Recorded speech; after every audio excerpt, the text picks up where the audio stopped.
السلام علیکم ورحمۃ اللہ وبرکاتہ۔ بسم اللہ الرحمن الرحیم۔ الحمد للہ والصلاة والسلام علی رسول اللہ وعلی آلہ واصحابہ اجمعین۔ محترم سامعین کرام، میرا موضوع ہے طہارت کا بیان، پارٹ نمبر 2۔ آج ہم بات کریں گے عمومی طور پر جنرلی صاف صفائی کی اہمیت کیا ہے اسلام کی نظر میں، اور یہ بات اس لیے بتائی جا رہی ہے کیونکہ بہت سے مسلمان اس سلسلے میں لاپرواہی کرتے ہیں۔ وہ صفائی کا خیال نہیں رکھتے، صفائی پہ دھیان نہیں دیتے، اور اگر اپنی خود کی جسم کی اور کپڑے کی صفائی کر بھی لیتے ہیں تو کم سے کم گھر کی صفائی نہیں کرتے۔ کچھ لوگ گھر کی صفائی رکھتے ہیں تو گھر کے باہر جو گلی ہے، جو جگہ ہے، وہ بالکل گندا رہتا ہے، اور اس کی صفائی کا خیال بالکل بھی لوگ نہیں رکھتے۔ بلکہ یہ حقیقت ہے کہ کچھ جگہوں پر، کچھ علاقوں کے اندر جہاں مسلم غیر مسلم سب رہتے ہیں، تو جہاں مسلم آبادی زیادہ ہوتی ہے وہاں گندگی زیادہ دیکھی گئی ہے۔ یہ بہت افسوس کی بات ہے اور بہت شرم کی بات ہے۔ اسلام نے بہت ہی زیادہ صفائی پر دھیان دیا ہے، چاہے دانت کی صفائی ہو، منہ کی صفائی ہو، کپڑے کی صفائی ہو، جسم کی صفائی ہو، گھر کی ہو، گھر کے باہر کی ہو، گلی اور سڑک کی ہو، ہر چیز کی صفائی پر اسلام نے زور دیا ہے۔ آئیے ہم کچھ دلیلیں سنتے ہیں۔ اب صفائی کا اندازہ اس بات سے لگائیے کہ سب سے پہلی سورت کون سی نازل ہوئی؟ سورہ علق، اقرأ بسم ربک الذی خلق، 5 آیتیں۔ اس کے بعد دوسری سورت کون سی نازل ہوئی ہے؟ سورہ مدثر۔ دوسری سورت سورہ مدثر نازل ہوئی ہے، تو اس کے اندر اللہ تعالیٰ نے آیت نمبر 4 کے اندر 4، سورہ مدثر آیت نمبر 4 کے اندر اللہ نے کہا وَثِيَابَكَ فَطَهِّرْ، اور اپنے کپڑوں کو پاک رکھا کر۔ سبحان اللہ، ابھی دوسری وحی ہے، دوسری مرتبہ جبرائیل علیہ السلام آئے قرآن کی آیتیں لے کر، اسٹارٹنگ ہے بالکل۔ اس کے باوجود اسٹارٹنگ میں ہی دیکھیے صفائی کا خیال رکھنے کو کہا گیا، اور کہا کہ اپنے کپڑے کو صاف رکھیں۔ سبحان اللہ، کتنی اہمیت ہے صاف صفائی کے اسلام کے اندر، اس بات سے، اس آیت سے، اور جو دوسری وہی نازل ہوئی صفائی کے بارے میں ہی، جہاں توحید کی بات کی گئی، لوگوں کو ڈرانے کو کہا گیا، وہیں اللہ نے صفائی کا بھی ذکر کر دیا، تو اس سے اس کی اہمیت کا اندازہ ہوتا ہے۔ صحیح بخاری کی روایت ہے، حدیث نمبر 1934، آپ صلی اللہ علیہ وسلم نے ارشاد فرمایا السواک مطہرۃ للفم مرضات للرب، کہ مسواک منہ کی صفائی ہے، یا مسواک سے منہ صاف ہوتا ہے، منہ پاک رہتا ہے، منہ صاف رہتا ہے مسواک کرنے سے، مرضات للرب، اور رب کی رضا کا سبب بھی ہے مسواک کرنا۔ اللہ اکبر۔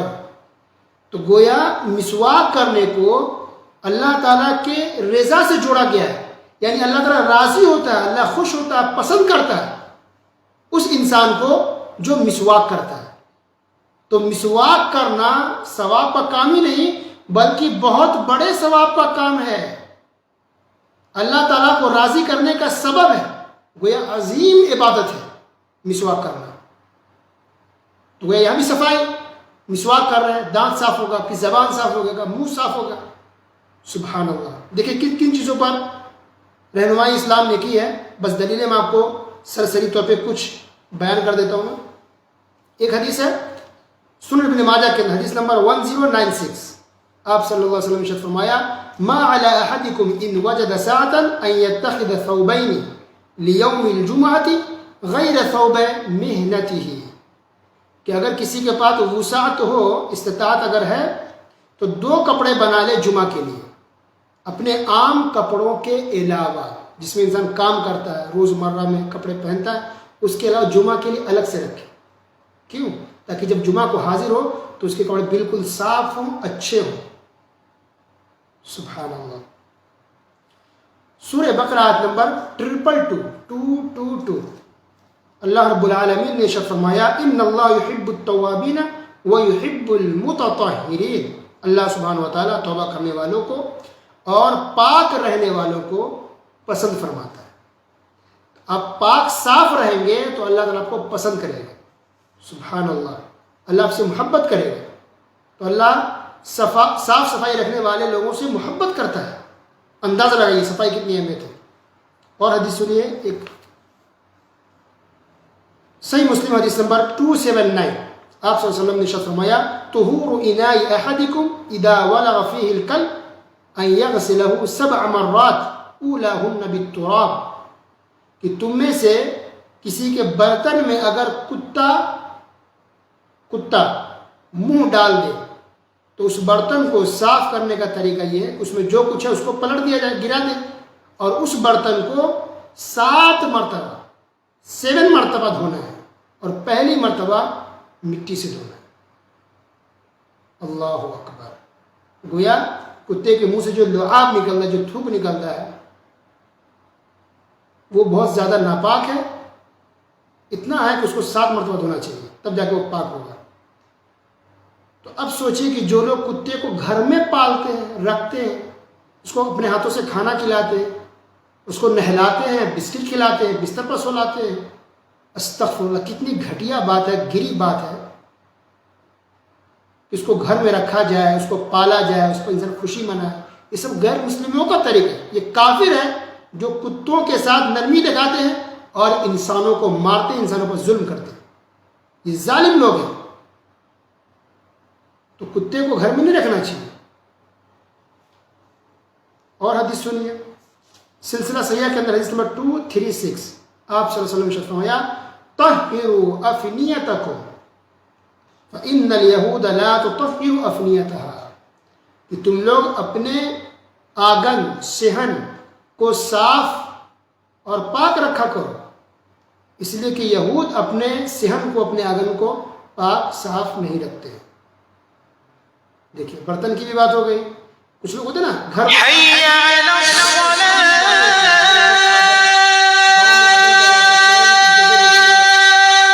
کہہ سکتے ہیں آپ,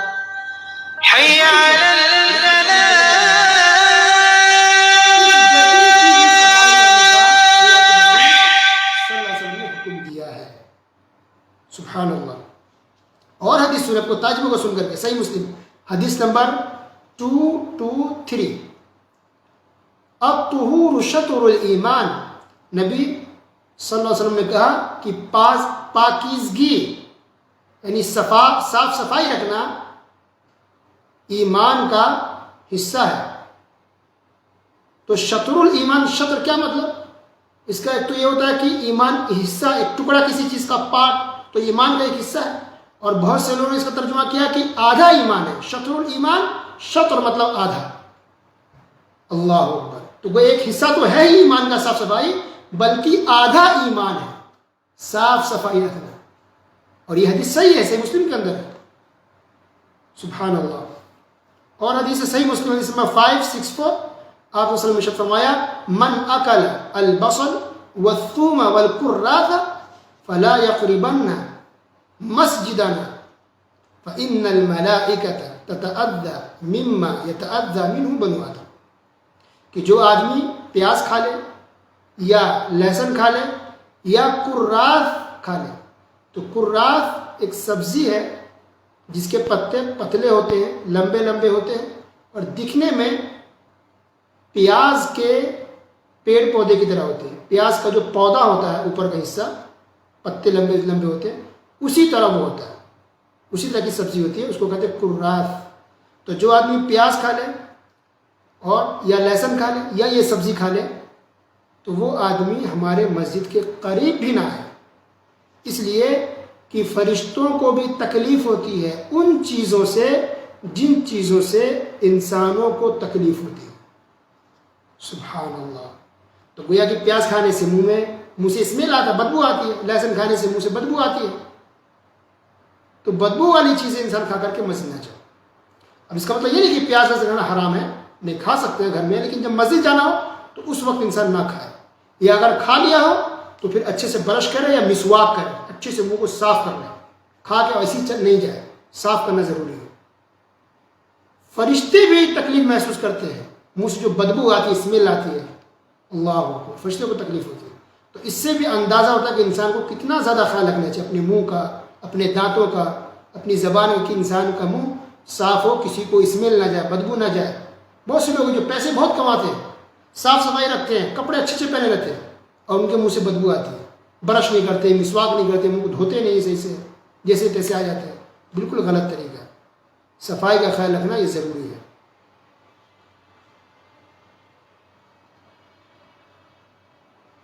اور بھی حدیث ہے، ایک حدیث ہے صحیح مسلم، حدیث نمبر صحیح مسلم کے اندر یہ حدیث ہے، پڑوسیوں سے متعلق بہت ساری حدیث، اس میں سے ایک حدیث یہ ہے، لا يدخل الجنت من لا يأمن جاره بوائقہ، کہ وہ آدمی جنت میں داخل نہیں ہو سکتا جس کا پڑوسی اس کے شر سے محفوظ نہ ہو۔ تو بوائق کے معنی تو شر،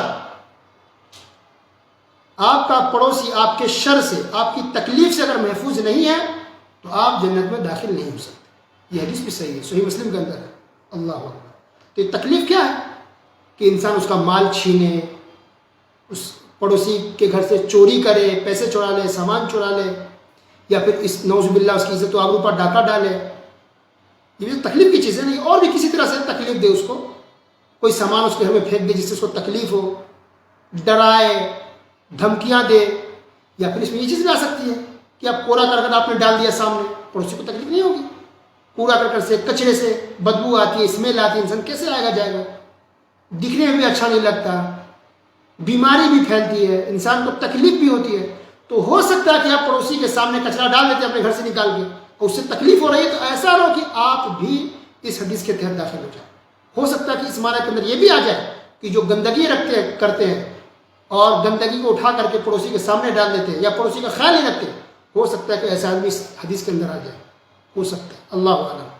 بہت ڈینجر چیز ہے یہ۔ ایک اور حدیث دیکھیں، صحیح مسلم حدیث نمبر 269، اللہ کے رسول صلی اللہ علیہ وسلم نے ارشاد فرمایا، اتقوا اللعانین، کہ دو سخت لعنت کے کاموں سے بچو۔ تو صحابہ نے پوچھا، ومن لعانان یا رسول اللہ، اے اللہ کے رسول صلی اللہ علیہ وسلم، وہ دو کام کیا ہیں جو لعنت والے ہیں، بہت سخت لعنت کیا جاتا ہے؟ تو آپ نے فرمایا، نمبر 1، الذی یتخلی فی طریق الناس او ذلہم، کہ انسان کوئی راستے میں سڑکوں پر، روڈ پر پیشاب کر دے یا پائخانہ کر دے، یا لوگوں کے سائے میں، سایہ حاصل کرنے کی جگہوں پر پیشاب کر دے یا پائخانہ کر دے۔ اللہ اکبر۔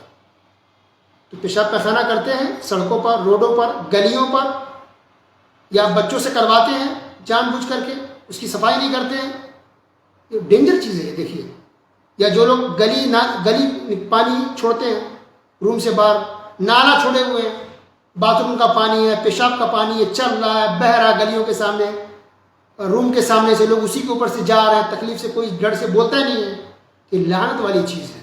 اللہ اکبر، یہ حرام کام ہے، بہت بڑا گناہ ہے اس کا۔ ایک اور حدیث دیکھیے، مشہور حدیث ہے، صحیح بخاری حدیث نمبر 9 اور صحیح مسلم حدیث نمبر 35۔ اللہ کے رسول صلی اللہ علیہ وسلم نے فرمایا، الایمان بضع و70 او بضع و 60 شعبہ، کہ ایمان کے 70 سے زیادہ یا 60 سے زیادہ شعبے ہیں، یعنی اس کے برانچز ہیں، اس کے حصے ہیں ایمان کے۔ فافضلها قول لا الہ الا اللہ، سب سے اونچا جو شعبہ ہے، سب سے اونچا جو برانچ اور حصہ ایمان کا، وہ ہے لا الہ الا اللہ کہنا، اور جو سب سے نچلا ہے وہ ہے وَأَدْنَاهَا إِمَاتَةُ الْأَذَى عَنِ الطَّرِيقِ، راستے سے تکلیف دہ چیز کو ہٹا دینا۔ تو راستے میں گندگی ہے، راستے میں ایک روڑا ہے، پتھر ہے، راستے میں ایک کانٹا ہے، ایک کانچ گرا ہوا ہے، پیر کسی کا کٹ سکتا ہے، آپ اس کو ہٹا دیں تو یہ بھی ایمان کا حصہ ہے، آپ نوکر نہیں ہوں گے اس سے ہٹانے سے، آپ کی عزت گھٹے گی نہیں بلکہ بڑھ جائے گی، یہ ایمان کا حصہ، اس پر بھی اللہ تعالیٰ آپ کو ثواب دے گا۔ اللہ اکبر۔ تو بہت سے لوگ صفائی نہیں کرتے اپنے گلیوں کے راستوں کی، کہ لوگ مجھے نوکر سمجھیں گے، میری اوقات کم ہو جائے گی، میں کیوں کروں؟ استغفر اللہ، ایمان کا حصہ ہے۔ اور اس حدیث پر کہ راستے سے تکلیف چیزوں کو ہٹانا یہ ایمان کا حصہ، کتنا بڑا ثواب ہے، صحابہ کرام نے عمل کر کے دکھایا۔ دیکھیے، مصنف ابن ابی شیبہ حدیث نمبر 25923، ابو موسیٰ اشعری رضی اللہ تعالیٰ عنہ مشہور صحابی ہیں، وہ جب بصرہ گئے، بصرہ ملک وہاں پہنچے تو لوگوں سے کہا کہ مجھے امیر المؤمنین نے یعنی خلیفہ نے مجھے بھیجا ہے تاکہ میں تم لوگوں کو لأعلمکم سنتکم، سنت سکھاؤں، طریقہ سکھاؤں، وَإِنْضَافَكُمْ طُرُقَكُمْ، اور تم اپنے راستوں کو، اپنے سڑکوں کو، اپنی گلیوں کو کیسے صاف کرو گے اور صفائی کا کس قدر خیال رکھو گے وہ میں تم لوگوں کو سکھاؤں گا، اس لیے مجھے امیر المؤمنین نے یہاں بھیجا ہے۔ سبحان اللہ، تو چل گیا طرقکم، روڈ، سڑک، راستہ، گلیاں، یہ سب صاف کیا جائے، اور یہ صاف کرنے کے لیے خلیفہ نے اتنے بڑے مشہور صحابی ابو موسیٰ اشعری رضی اللہ تعالیٰ عنہ کو بھیجا تاکہ لوگوں کو تعلیم دے کہ وہ سڑکوں کا، گلیوں کے صاف صفائی کا خیال رکھے۔ اللہ تعالیٰ ہم سب کو اس پر عمل کرنے کی توفیق دے اور ہر جگہ صاف صفائی کا خیال رکھنے، صاف ستھرا کرنے کی توفیق عطا فرمائے، آمین۔ وصلی اللہ علی نبینا محمد وعلی آلہ وصحبہ اجمعین، والسلام علیکم ورحمۃ اللہ وبرکاتہ۔